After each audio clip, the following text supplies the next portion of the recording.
I was almost trafficked in Los Angeles. So I want to first start off by saying I am from Texas, not California, which makes this story even crazier to me. A while back, I was addicted to hardcore substances that basically destroyed my life and my body, and I was waking up in jail, not knowing why I was there, overdosing in my car alone multiple times, it was bad. So I decided one night that I had enough of my addiction and called a few rehabs to go to. A few of the rehabs in my direct city denied me because I went previously and walked out against medical advice just to go back to my addictions. But one rehab offered me a free plane ride to California. As long as I stayed and got sober, they would also pay for my plane ride back to Texas.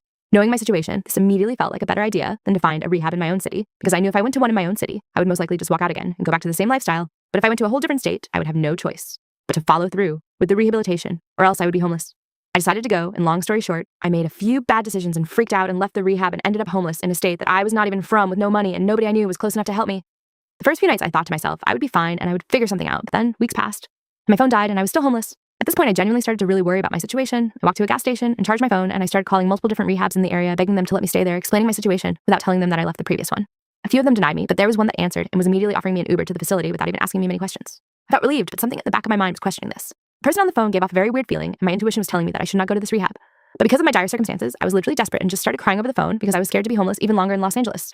But I hung up and blocked their number and called more rehabs instead. Thankfully, more answered, and finally one offered me an Uber again, and I felt a lot safer in my intuition to go to this one instead.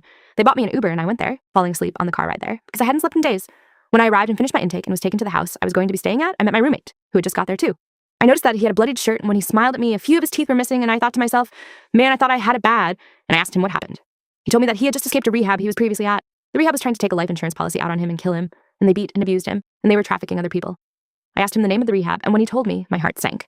It was the rehab I was about to go to out of desperation, but decided against because of my intuition. I am back in Texas now, 4 years sober, hitting the gym, have a good job, a good car, and making good money and healthy choices. And I'm so thankful.